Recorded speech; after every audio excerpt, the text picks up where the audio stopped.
of a similar amount in order to align the financial year 2024-25 budget estimates. We have rationalized the budget estimates by 178.3 billion Kenya shillings in the following manner. Recurrent budget rationalization. In the recurrent budget, we are proposing to rationalize expenditure amounting to 40.3 billion Kenya shillings. This amount is inclusive of 2.7 billion rationalization under Parliament, $500 million under the judiciary. The rationalization targeted non-priority areas in the recurrent budget, as well as rationalization of salary adjustments for civil servants and teachers. B, rationalization of personnel emoluments. Mr. Chairman, we propose to rationalize allocations for phase 2, salary adjustments for teachers and civil servants amounting to 15 billion Kenya shillings. This comprises Kenya shillings 10 billion for salary adjustment for teachers and 5 billion for civil servants. And B, rationalization of offices of First Lady and spouse to the Deputy President and advisors under the Presidency. Mr. Chairman, as directed, we have rationalized 1.525 billion from the offices of the First Lady and the spouse to the Deputy President after exempting allocations for salaries to employees and advisors under the Presidency. The current items are indicated in detail in Table 5. That gives you the percentage of cuts and all the areas that have been affected. Table 5 on page 17. On the development budget rationalization, Mr. Chairman, we propose to rationalize the development budget with the exemption of GOK counterpart funding as well as critical ongoing projects. We rationalized projects by 138.5 billion from Government of Kenya funded projects. This includes 8.3 billion from the NGCDF and Kenya shillings 1 billion from Parliament and Kenya shillings 800 million from the judiciary. And some of the affected areas I'll come to shortly, I will highlight. But I just want to point out that when we say exemption to GOK counterpart funding, honorable members, I know you're familiar with it, but the general public may not be familiar with the whole idea of why, what we mean by counterpart funding here. This is where there's supposed to be a Government of Kenya contribution, and then the rest of the money comes from the donor that is funding that particular project. Now, some of the major areas affected by rationalization of the development budget include the following. And I had highlighted some earlier, but let me repeat. 14.1 billion for roads projects, 14.6 billion for electrification, that is the last mile and public facilities, 6.5 billion for water and sanitation, 6.5 for police modernization, 3.3 billion for settlement of the landless, 3.1 billion for construction and equipping TVET institutes, 5.2 billion school infrastructure, 3.3 university infrastructure, and 2 billion the University Hustlers Fund. Mr. Chairman, you had question 5, and you wanted a detailed list of the public participation projects affected by the budget rationalization. Mr. Chairman, the National Assembly approved Kenya shillings 2.3 billion for public participation projects under various ministries, departments, and agencies in the financial year 2024-25 budget estimates. Out of this amount, 1.5 billion has been rationalized, and the details are again in your folder as captured in Annex 2. You have question 6. You required a detailed list of the financial year 2023-2024 carryovers by each ministry, department, and agencies. Mr. Chairman, we closed the financial year 2023-2024 with carryovers amounting to 218.5 billion, and these are indicated on table 6 in your folder at page 19.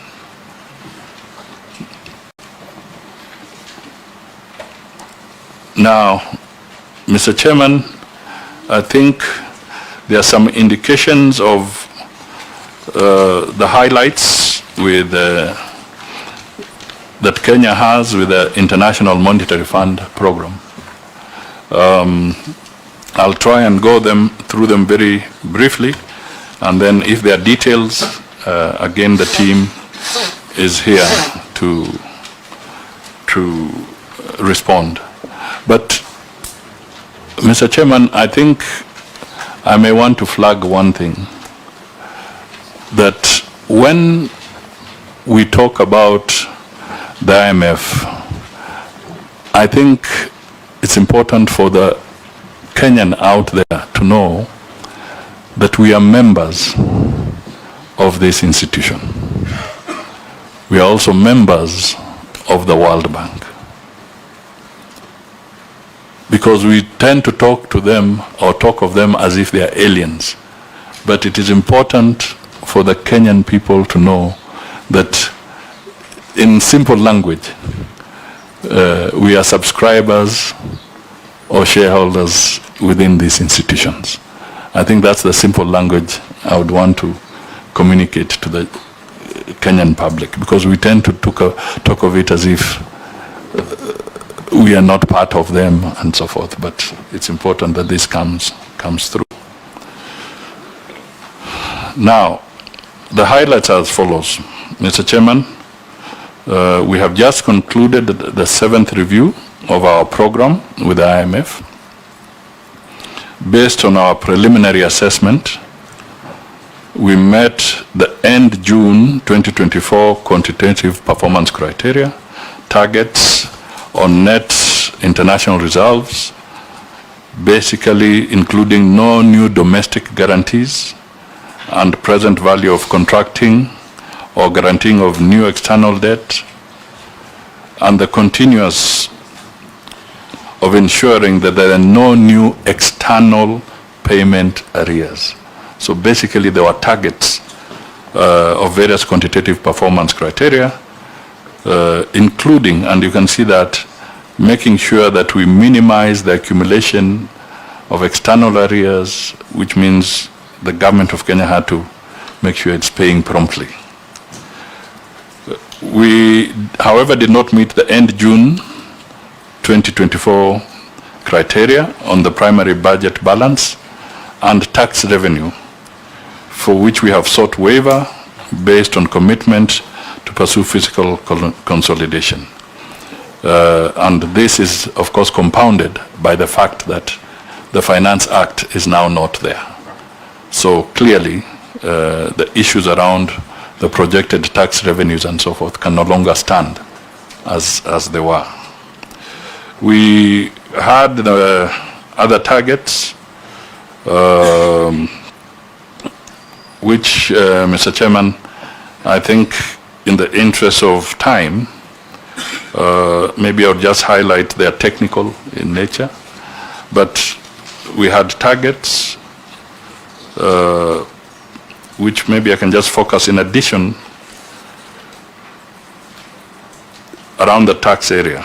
The main physical quantitative performance criteria targets for the financial year 2024-25 are 1 billion primary surplus of 240.2 billion ordinary revenue and 2.6 billion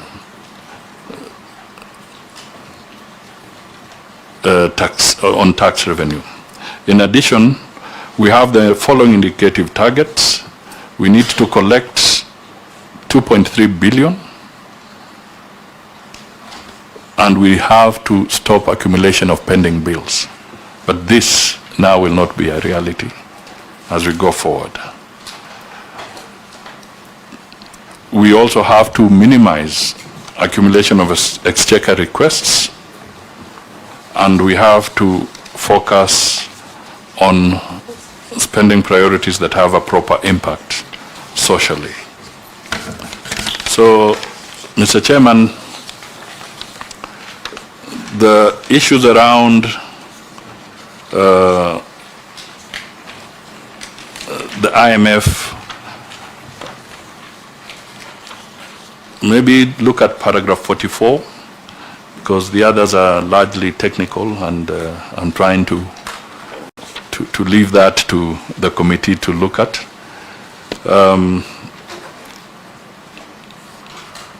The following benchmarks were not met and have now been rescheduled to be completed in the near term. 1, cabinet approval of strategy options for restructuring Kenya Airways by end of April. This was rescheduled to end July 2024. We also have to get cabinet approval and publication of an updated inventory and a new classification of state corporations that will apply across the government in line with the National Treasury strategy for improving financial oversight at state corporations document. You know, Mr. Chairman, as we deal with the state corporations, we make progress on one side and we have challenges on the other. For instance, the government publishes some guidelines on how to handle state corporations. Somebody runs to court and stops that, and yet those are very critical benchmarks also in helping the country come out of the challenges that you are facing.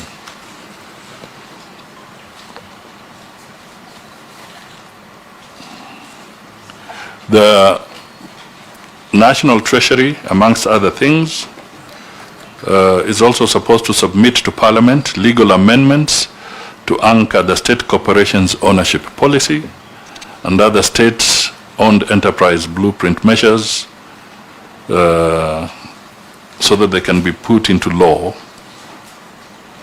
We also have a situation where the National Treasury and Ministry of Energy need to provide and publish an assessment of the governance structure of the petroleum development entity.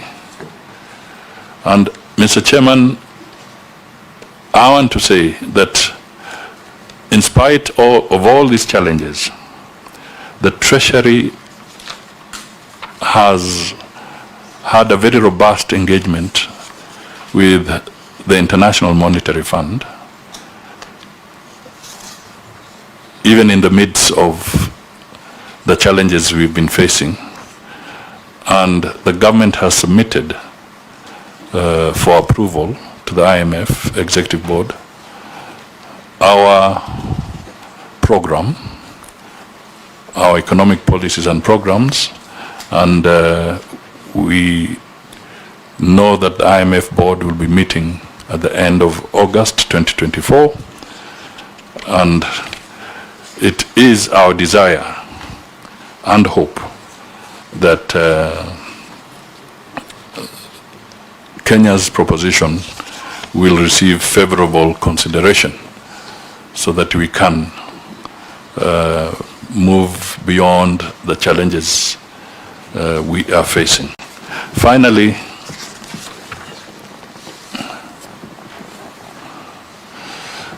Mr. Chairman, let me thank you once again for this opportunity to engage with you on the financial year 2024-25 supplementary estimates number 1. The National Treasury and Economic Planning is ready to provide any additional information, documentation required by the National Assembly to facilitate the approval of the financial year 2024-25 supplementary estimates. Thank you. I beg to end there for now. Thank you very much, Prime Cabinet Secretary, His Excellency Musalia Mudavadi, for that very detailed presentation. I could see members were following in the files, and I am sure they have a lot of issues that would want some engagement with you. But I would request members, before we proceed, that I give the PS, Dr. Kipto, a chance also to say something around the issues that we are discussing on the economy and where we are as a country, and especially given the situations that we are facing. Thank you, Chair and honorable members. Just to add to what the Prime Cabinet Secretary has read, who is also acting as my Cabinet Secretary. Just want to say that there's been good progress on the macroeconomic front since we settled the Eurobond in February with an issuance and a buyback of 1.5 billion. And we have been able to stabilize the shilling, as read by the Cabinet Secretary.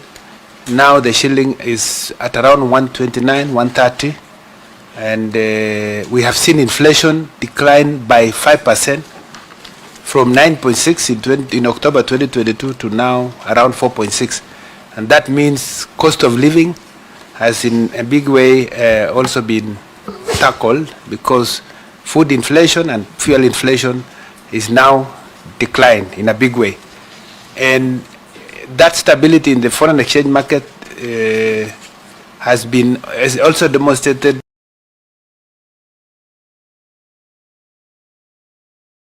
in Kenya.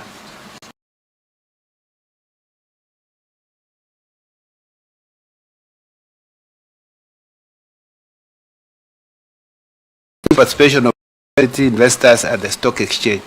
So far, from a macro front, especially on inflation and the exchange rate, I think it's good. Of course, interest rates remain high, and that is also driven more by the fiscal front, where we have not been able to collect enough revenues as planned. We crossed the year with 220 billion exchequer requests, which we could not pay because what KRA collected was not enough. And that includes what we have carried over in the budget, the CDF of 13.5 billion. It also includes for counties about 31 billion, and for pension around 31 billion, which has been reduced to around 26 billion now. So I think you will see that in the budget policy statement which we issued for public participation, our expenditure was 4.2 trillion, but which we worked very hard to try and reduce that to 3.992, which is the budget we submitted end of the year. So there was already a cut of over 200 billion, which is why when you look at the cut, that table that Prime CS showed you on expenditure cuts, you will see, for instance, communication supplies and services is now being cut only by 20%. It's not because we are leaving out this. It's because the earlier cuts had affected more on domestic travel, foreign travel, and other recurrent expenditure which we found necessary. But even with having cut that budget to 3.992, the failure to assent to the finance bill by the president meant that we had to cut back again the expenditure. The instructions we had, if you listen to the president that time when he did not assent, was that we cut the budget by the equivalent of what we did not realize in the finance bill. But having gone through, we of course had to do what the Prime Cabinet Secretary has indicated. We had to set aside some of the critical items, what are important for this government, as tabulated already in the list that was given. And we were able to ring fence up to 165 billion exemptions, as you see on page 4. And but this is a big cut of development. And I have been receiving calls from my colleagues, accounting officers, virtually everybody complaining of huge budget cuts. I have never seen this. It is unprecedented. It's a place, as a technical person at the National Treasury, I wouldn't like Kenya to be in. I seek that we find ways to get out of this quickly, to get back to normalcy. Because with so many contracts already in place, and you don't allocate budget, it means we'll have challenges of contractual obligations, potential litigation in court, and that is not good for us. It is important we provide the budget, and the fact that we don't have also money being spent by government, it means liquidity in the market will decline, and all the gains we have achieved are likely to be undermined. So I wanted just to say it has been a good opportunity for us at National Treasury to, this crisis has helped us to look at the expenditure side and address on a permanent basis some of the areas we feel could have been areas of waste.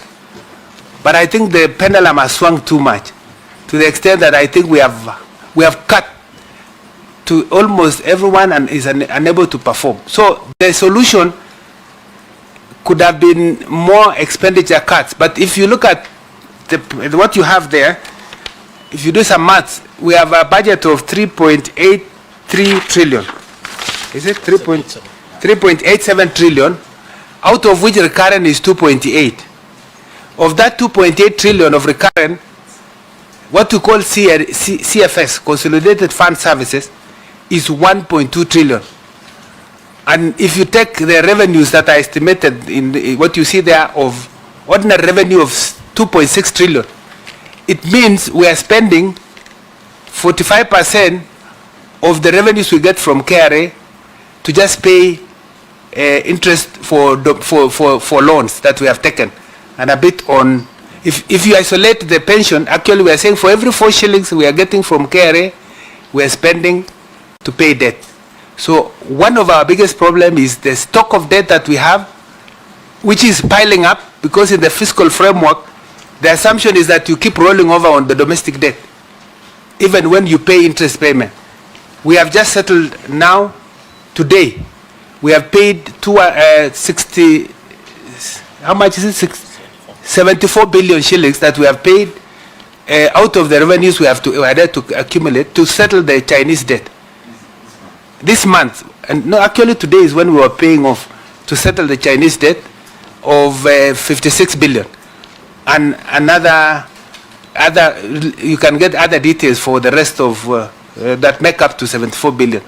So debt is what has taken huge amount, and this explains why with less areas of expenditure, especially on recurrent, where we can't cut recurrent, and then development, you have seen how much you have done, then you have debt that piles up. The only way to grow our economy is to try and work on the revenue side, which is why there has been a lot of effort to push KRA to raise more money, tax money. And we are also working on non-tax revenue. And this debate, especially on finance bill, I think also is going to help Kenyans to now understand, because it seems to be there is always confusion between an appropriation bill and a finance bill, so that when we present a budget and you have a finance bill, one might want to say we don't need a finance bill. We needed the additional revenue because this year is different from last year. The children who have gone to school this year are more, so we're required to give more money to the children who have gone to school, and other needs because of the increase in population. So I think what I will only plead is we need to find ways to get back quickly, so that we collect the revenues that we require, so that our country can move in a normal way and we do well like the other countries, because I think we are a work in progress as a country, and we are a great country, potential, with a lot of resilience. Even with the challenges we have, we still are growing. Our growth is now 5.6, and despite all the challenges, if we only brought in the normalcy, I think we will do well. So on the side, under the CS and others, we are pushing KRA on tax administration. You have seen we have also extended the tax amnesty, which will give us a revenue of about 30 billion. We have RMLF, which now we are saying it should come to Exchequer, because this is important to support the revenues for us.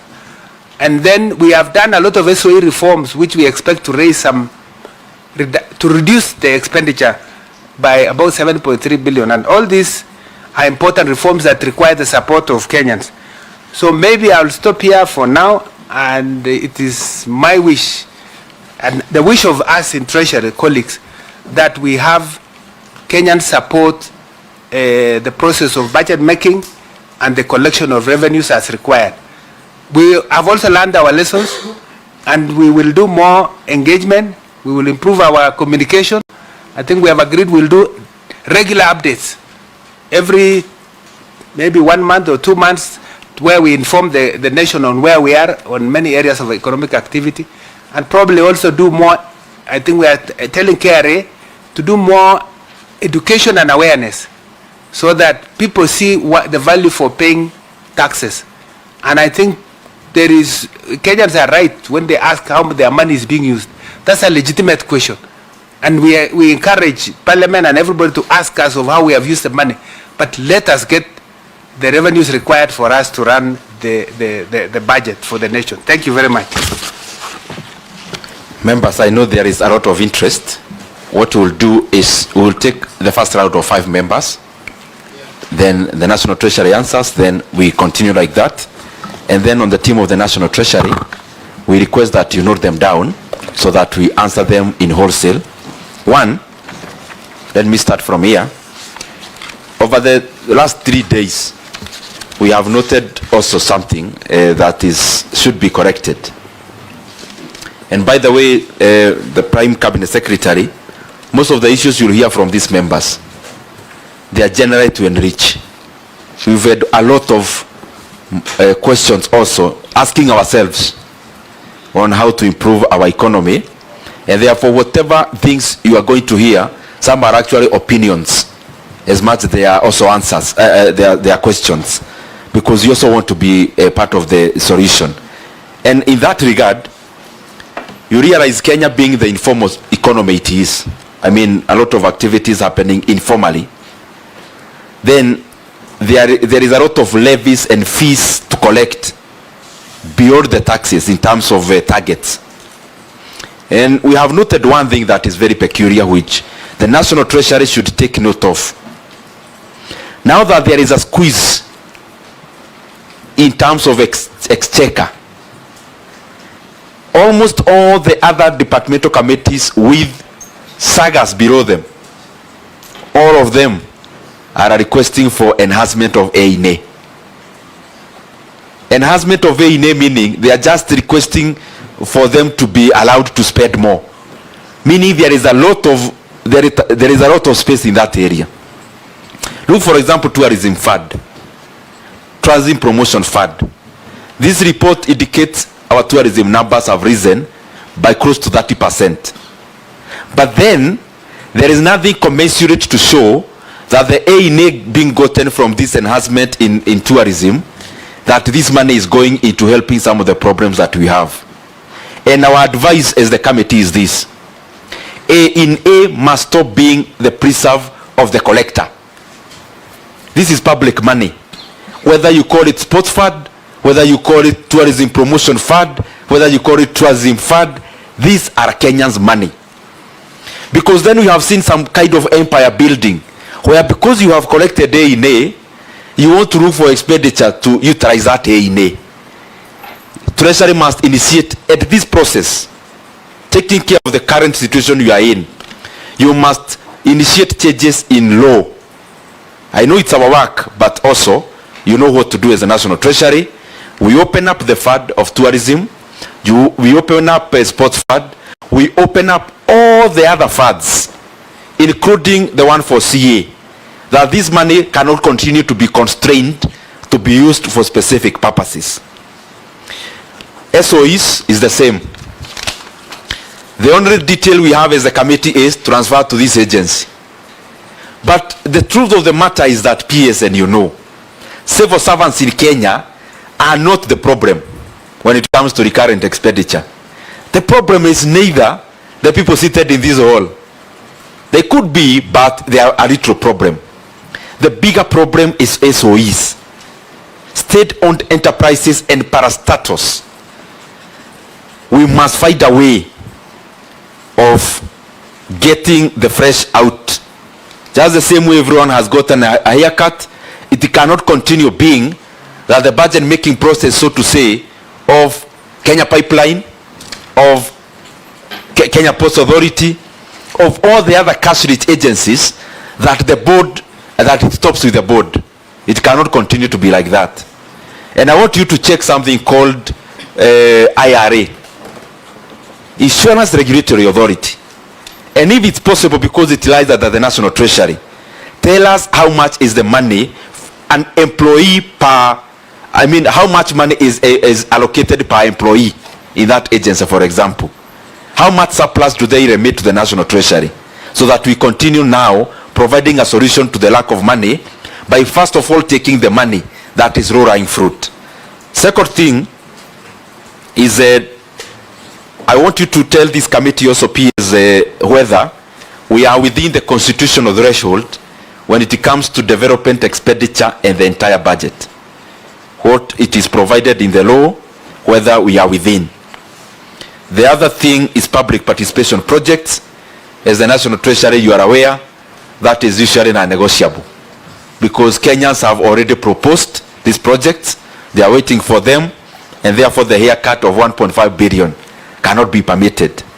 And therefore, before you leave, please identify for us whether we are cutting from the National Treasury or whichever other place, because this money has to be availed today. And lastly,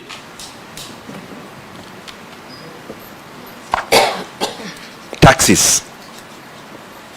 If you have this, you can give us an answer. Kenya, I have said before, is most of our activities are informal. How many Kenyans pay taxes? Vis-a-vis, so if you have the number, how many Kenyans are working? What is the working population in Kenya? And number two, how many of those pay taxes? Let me go to Honorable Vice Chair first. Thank you, Chair. Let me just appreciate His Excellency Prime Cabinet Secretary and your team for a very good job. I have a few concerns. Let me go straight to the first one. And I think before I say that, I must say this is a very healthy conversation, Chair. And this revision of the budget and the submissions from National Treasury goes forward to allay the fears that the finance bill was still alive, the finance bill of 2024-25. So this is a confirmation that that finance bill is dead. That is why we are here revising the budget. My first one is on the impact of winding up the 47 SOEs. It's a good thing. We've saved 7.3, and I believe going forward we will save even more. But my concern is this. We've looked at some of these 47 SOEs in our various departmental committees. Some of them, their allocation have been reduced to zero. And now my concern is, whereas we're trying to save, cut down, you know, we're looking for to create more jobs, we also need to protect the existing ones. So what has the National Treasury, what are the plans? Are you designating these employees? Are you sending them to other departments? I think it would be good to know, because there's zero allocation. Case in point is Kenya Academies of Sports. My second concern is on pending bills. You say the policy direction is no further accumulation of pending bills. But now we are wondering, how will this be possible, given that some of the deductions are on development expenditure. Reductions affecting ongoing projects, some with certificates. And you've just alluded to the fact that there would even be more consequences in terms of the legal impacts arising from that. So meaning our pending bills actually will increase. So how shall we be looking at that? And my third one is on, you said our growth rate is expected to remain resilient at 5.5. Now, given the reductions on development, also looking at the impacts on the services sector occasioned by the demonstrations, the crowding effect leading to increase in interest rates as a result of domestic borrowing that we're looking forward to, and many other factors, do you still think that the growth rate will hold at 5.5% going to the future? And finally, we're talking about austerity measures. You have elaborated on all these initiatives and policy directions, but you've not touched on corruption, because that is one area we would save a lot of money.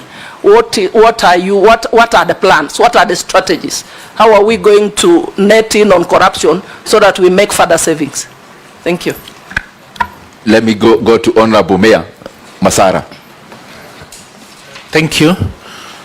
First, I want to congratulate the Prime Cabinet Secretary that you have broken the record to be acting minister in almost 22 institutions. I think nobody will ever break that.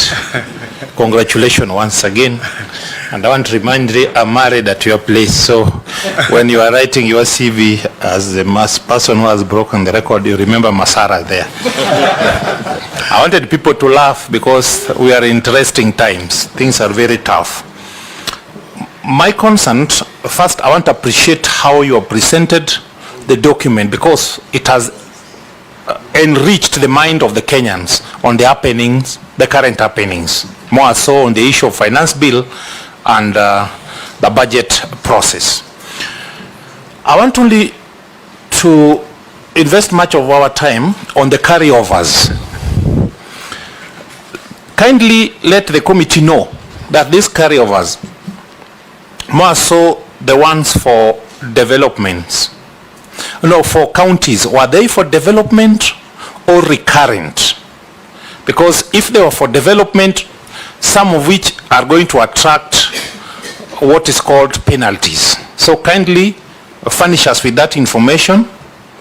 And then part of the carryovers, let us know if there were already payment certificate issued, because that one, as the Vice Chairman has said, will also increase the issue of the interest rates. My another concern is the issue of corruption. You have not mentioned as a treasury what you are going to do, but we don't have official communication. But the former president mentioned the money we were losing per day on corruption. You remember? If we can shield those loopholes, it means that money we are losing, we can get it instead of taxing Kenyans. Another issue is you have not talked about auditing the public debts, because we are complaining about the interest we pay on public debts. But if you ask any Kenyan, including the technocrats, we don't know where this money were taken. Particularly if you want now audit, this borrowing was done in this country, it was meant for a particular project. Did that project stimulate the economy, or is that project completed, or is it existing? We don't have such a records. And finally, you have talked of winding up over 47 parastatals. I believe they were having recurrent expenditure. Now that they are not going to be there, you have not mentioned the amount which used to be allocated to this parastatal, of which now you are not going to allocate, because we are looking for ways of ensuring that our budget is financed. So we must go for other areas where you are forgotten. And then finally, on the current development project you are projecting to do in this financial year, are they going to stimulate the economy so that the economy can grow, or there are some are political, which are going to be white elephant, but the public money is going to be spent. Thank you. Honorable Daktari, Secretary General. Thank you, Your Excellency, for the clear and precise presentation. I have one or two issues to raise. One, when you look at the areas where budget cuts have been effected, like in the area of electricity and in public facilities, that is the last mile, water and sanitation, roads, school infrastructure, and even construction of TVETs. Actually, the moment you remove money from these areas, you can easily ground the country.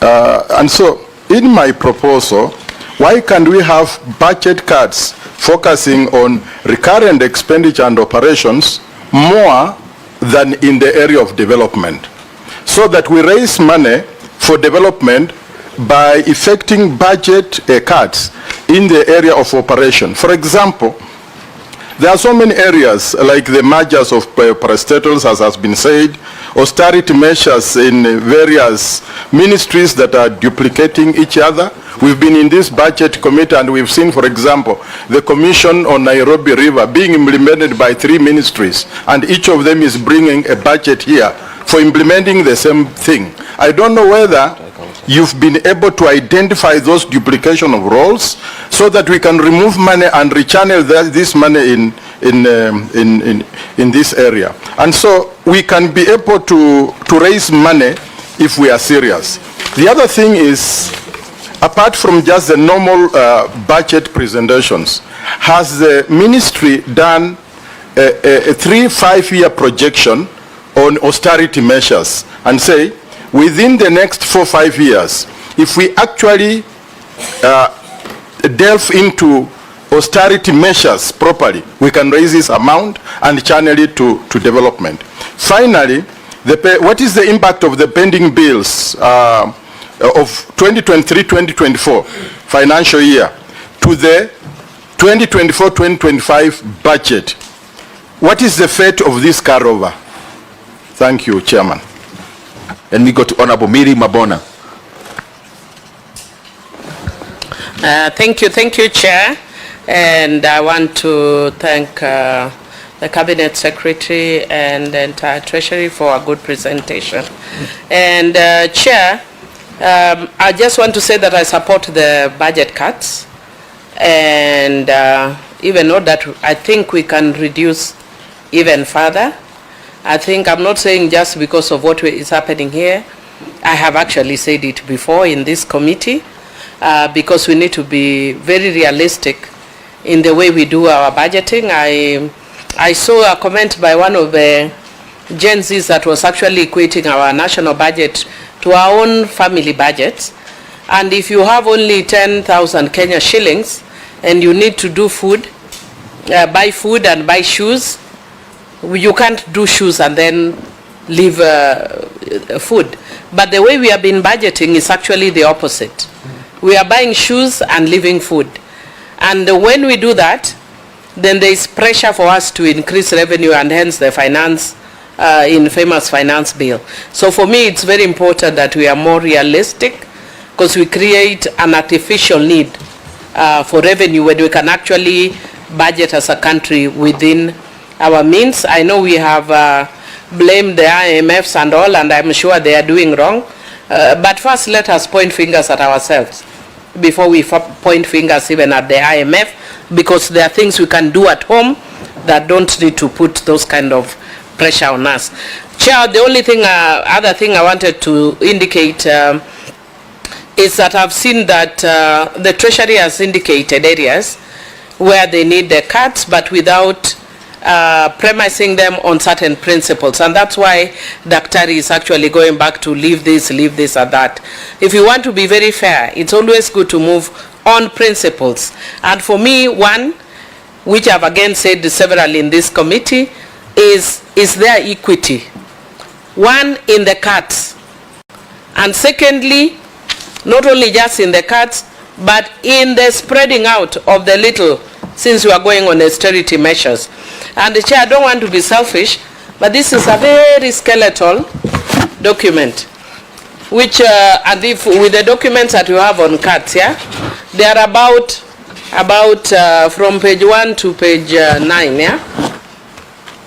If you are looking at the estimates, the printed estimates, they are like this voluminous, they are that big. What is the possibility that 2 projects in my constituency, for instance, would be here? That shows lack of equity.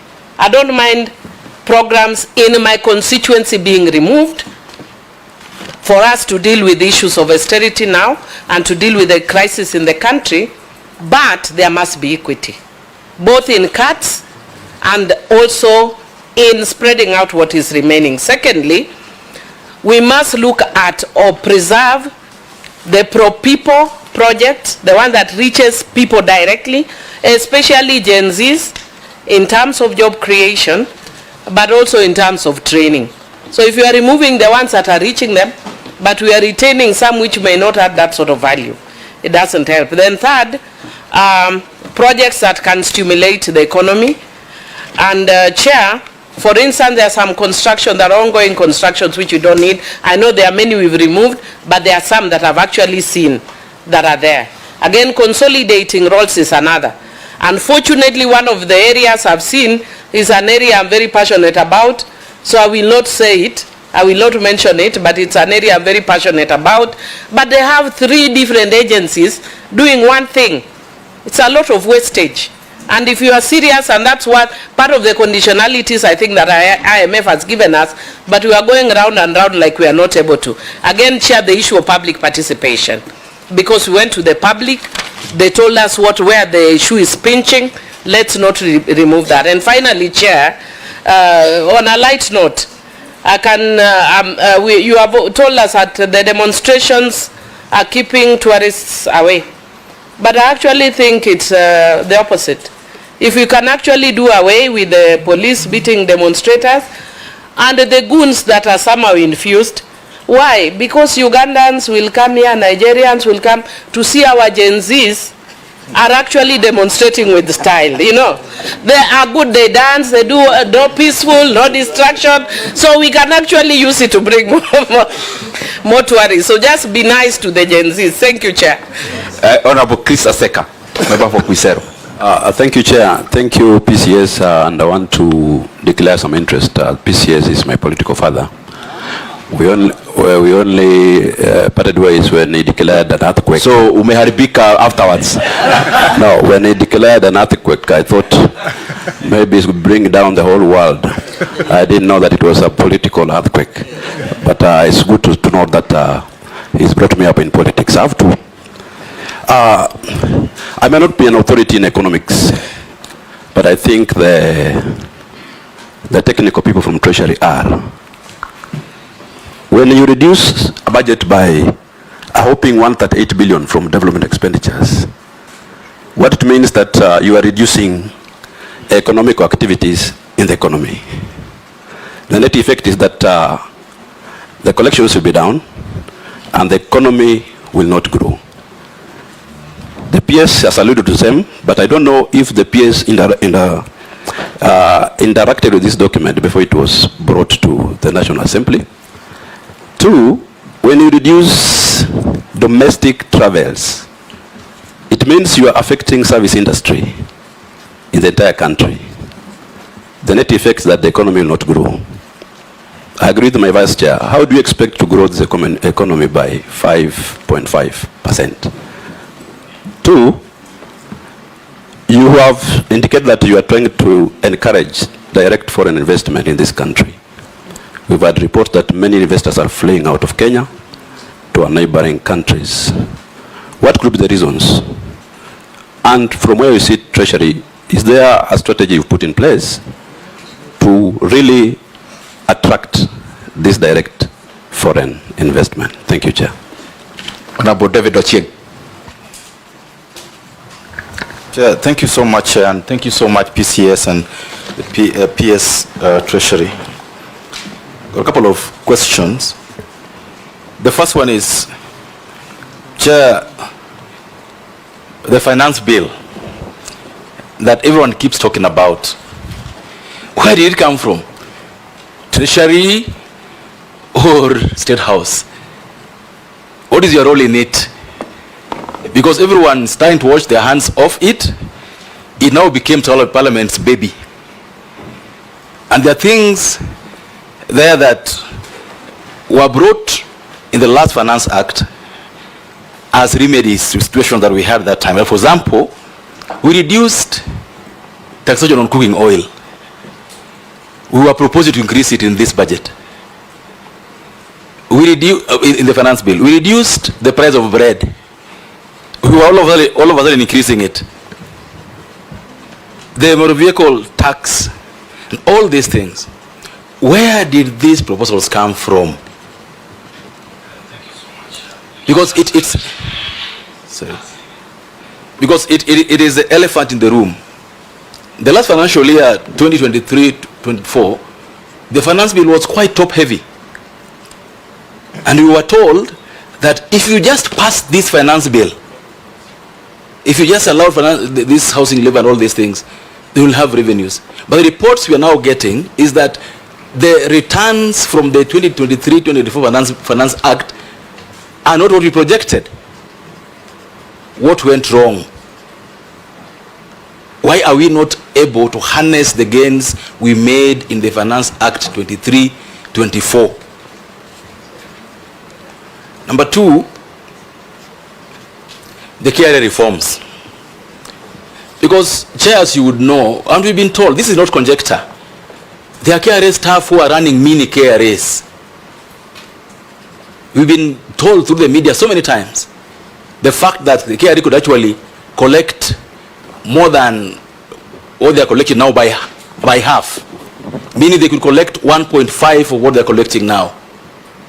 Why must we mix KRA reforms with the finance bill? Why can't we just pick out the reforms we need to work on KRA?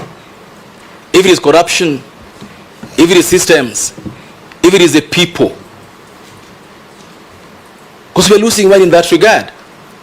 I personally believe, and I still believe to date, we did not need a finance bill this financial year.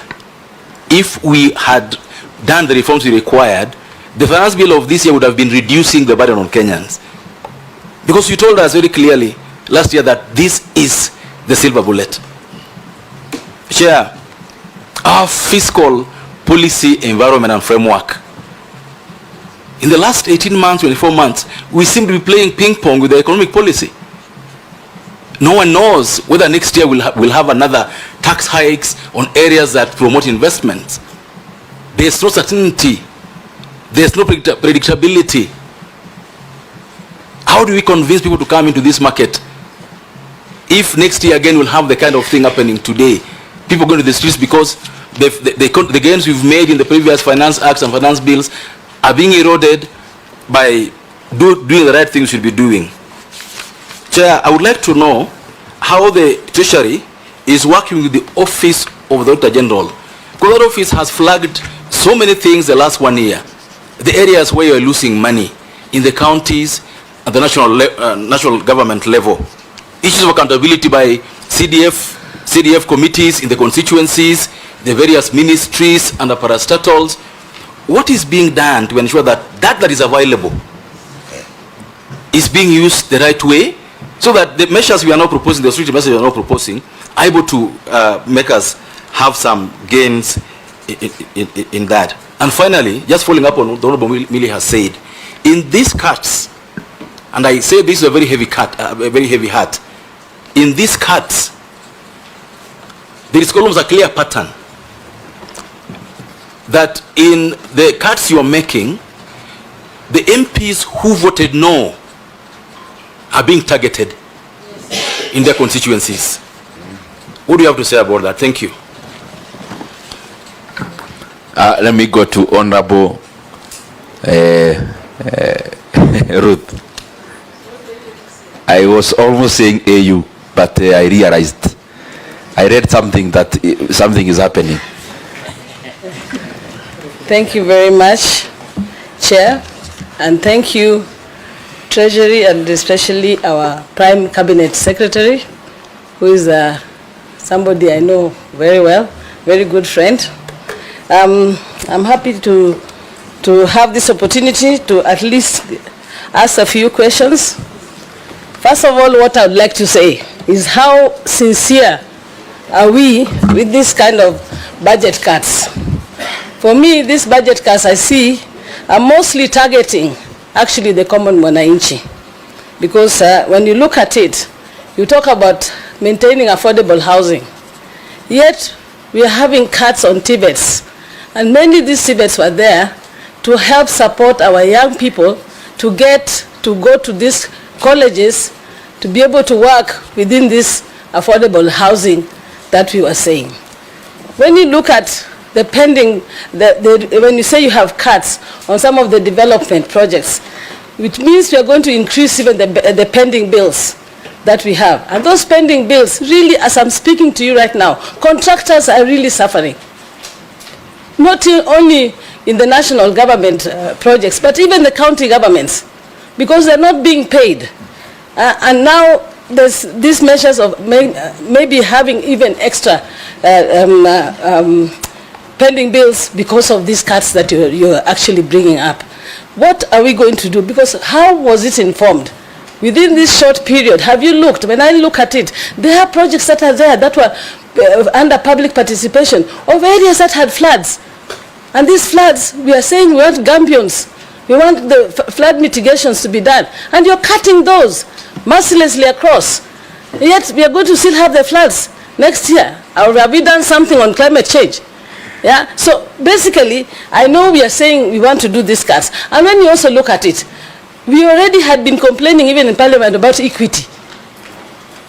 Yes, there were areas that were not having any development projects or anything.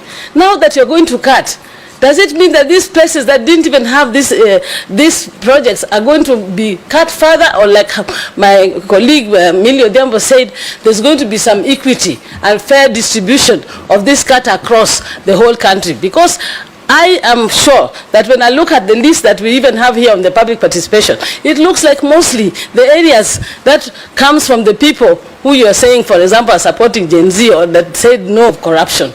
Because without that issue of corruption, and yet the PS, you're still alluding to the idea that the taxes, people should be taxed. I did know the people are not saying that they shouldn't be taxed. They're just saying don't overtax, because when you overtax, people don't give you tax anymore. They actually avoid giving that tax. So the issue is not that people don't want to pay tax, but don't look at revenue collection only as tax-based and putting higher taxes on the people. Asante sana.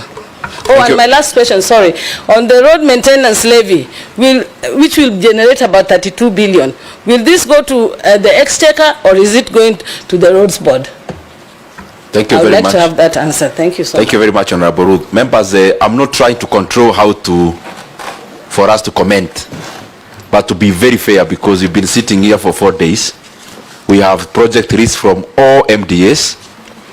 In my opinion, we can take this debate in a different mode, because the housing was here in the morning, we had the list, so that we don't concentrate on one side, then we leave out very important issues which we need to engage with. Because looking at the issues where the money has been cut, that is number 5. Electrification, we know it was all constituencies. Roads project, GK actually was very forthright to come with a whole list. It was cutting across. So I'm just requesting so that we are able to give this session the weight it deserves by dealing with the issues that cuts across all the people of Kenya. If you allow we take 3 more, they respond, then another round. Let me start with the Bishop's daughter. Thank you, Chair. And thank you, the Prime Cabinet Secretary and the team from Treasury, for your presentation. And I'm also happy that you're before this committee, not just as the acting CS Treasury, but also as the one who is charged with the responsibility of coordination and supervision of government and the state departments, because it will be very important after we pass this supplementary budget to actually follow up as the supervisor of the ministries, whether they are doing the right thing. My question is this. My colleagues have talked about corruption, but I want to go further and say the Auditor General is doing a very good job under the circumstances as an office. Every quarter or every year, we have audit reports of how different government entities are spending their monies. I want to ask whether as a government we are taking keen interest on the audit reports, or there are just other reports, and what actions are being done. Because as we talk about budget cuts, we have to talk about corruption and wastage as one of the things that has brought us to where we are. So I wanted to ask about the audit reports, or they're just reports, both from the counties, parliament, judiciary, all the way to the executive. The second thing that I wanted to raise is the issue of recurrent. It is good that you have stated how much money is being rationalized in the recurrent budget. We did for Parliament this morning under PAC, Judiciary has done, and there is always a perception that there is a lot more at the executive in terms of recurrent. The beautiful flowers we see, the teas, they could be minimal, but it counts for something. The travel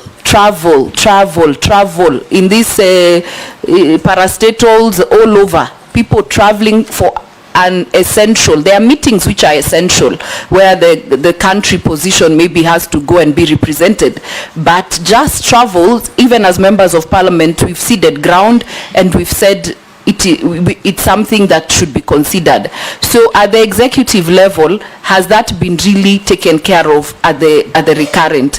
And lastly, as you do your supervision, Kenyans are so keen. Please do not commit anything here in front of us and in front of Kenyans. And then, chini ya maji, people are still traveling, people are still doing the same things you have committed here, that it won't happen. They will be so keen to follow up to see that it is actually happening in those ministries and departments.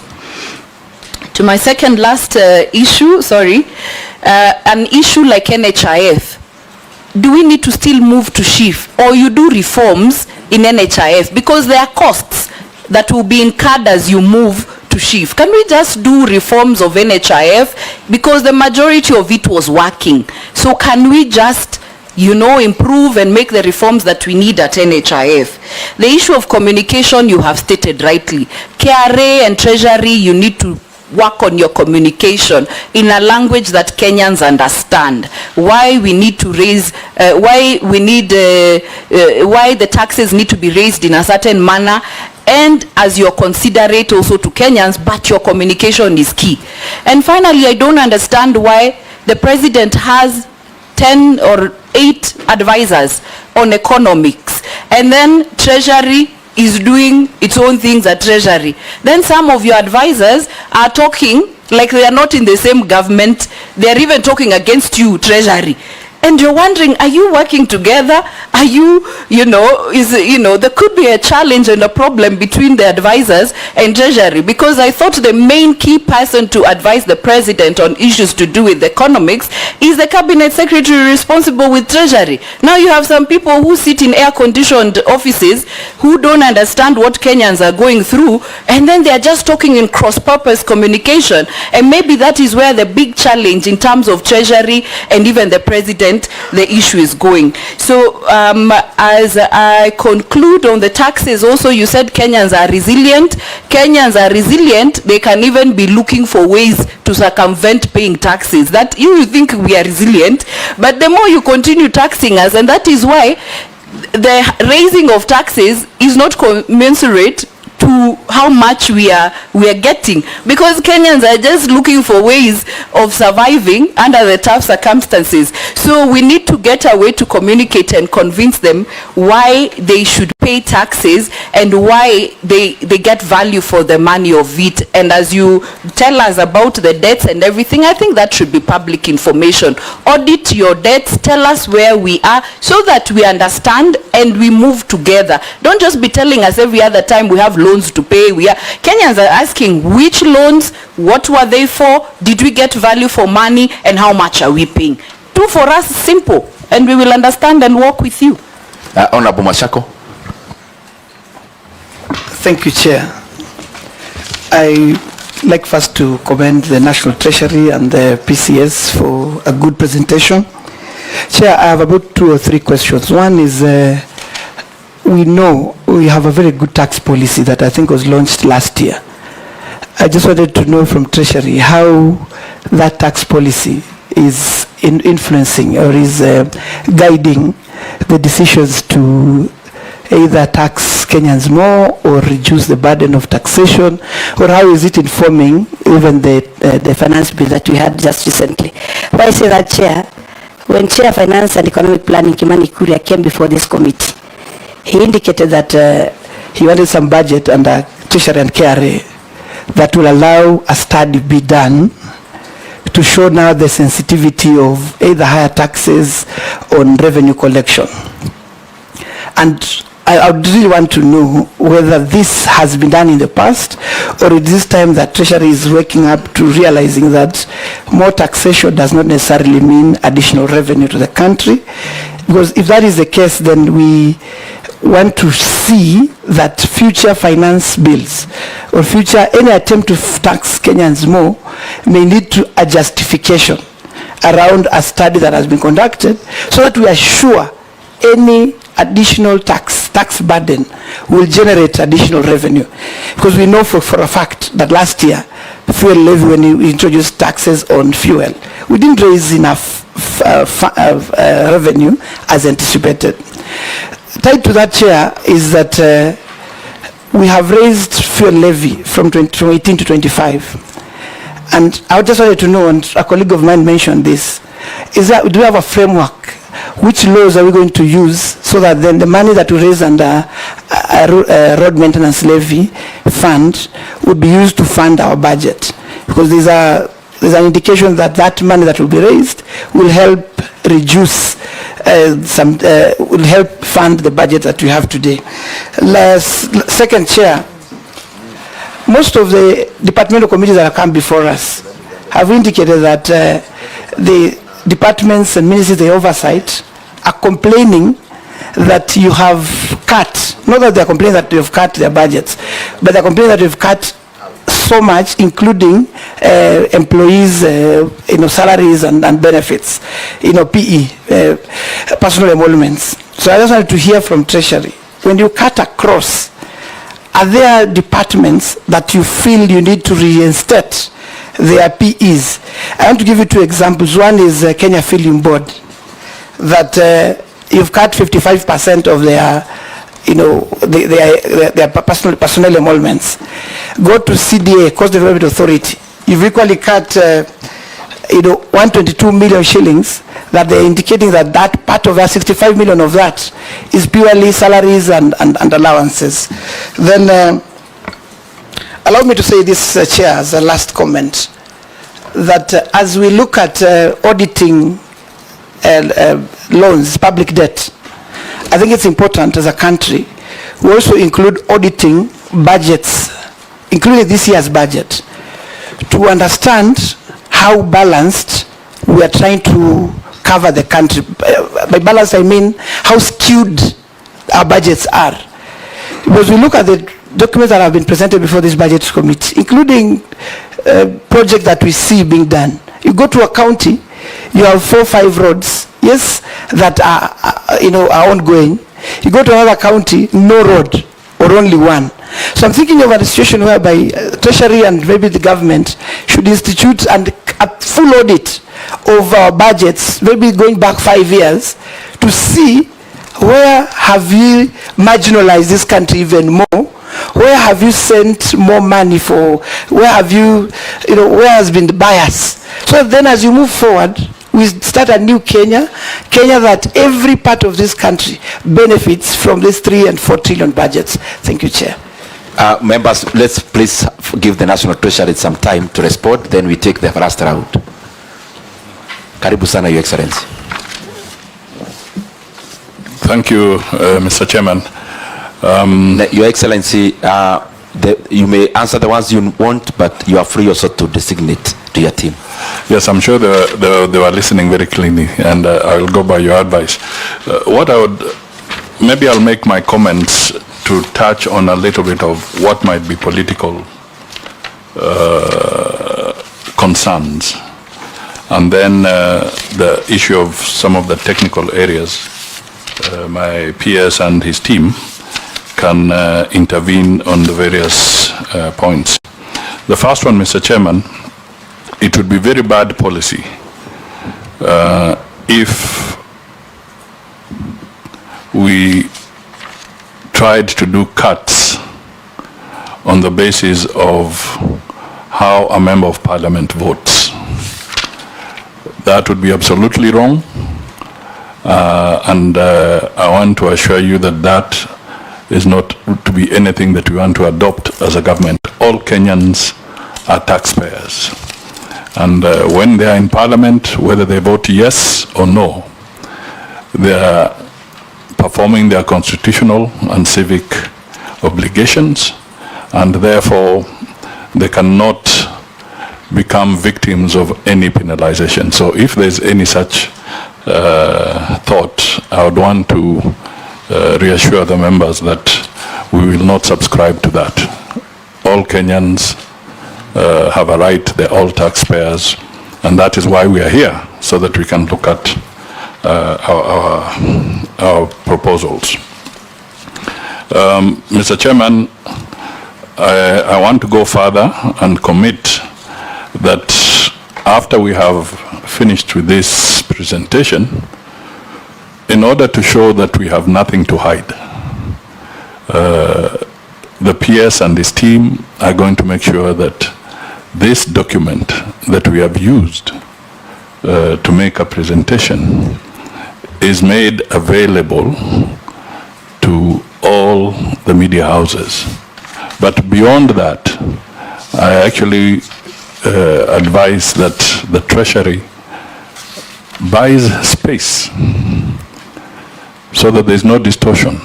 I think the Treasury, and this is what we are going to do, we will buy space and have this document in all the leading papers of this country, so that there is no deletion of a comma, no hiding of anything, so that Kenyans can see for themselves what it is, as it is. This is a very important thing, because sometimes the communication is distorted and the facts are not laid out to the people. So we want to undertake to do that particular item. Let me touch very quickly on the issue around SHIF and NHIF. I believe Parliament has already pronounced itself on these particular items. I think the law regarding the Social Health Insurance Fund is in place. And the one on NHIF was repealed. Mr. Chairman, am I right? Yes.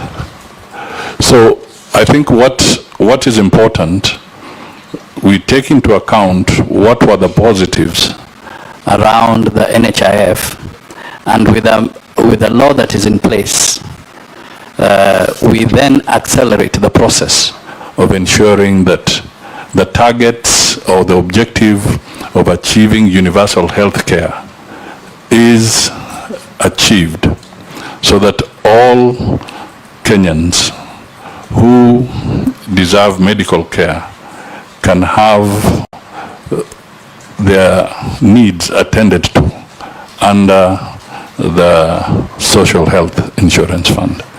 And that is something that we are going to do. We've had a little bit of hiccups of people moving to court and slowing down the process. Sometimes, the truth be told, sometimes these interventions by people raising petitions to court are genuine. And sometimes they are petitions that sometimes are designed perhaps to slow down a process. But legally, we still have to address those when they're in court, and then we move ahead. So that is something that is moving.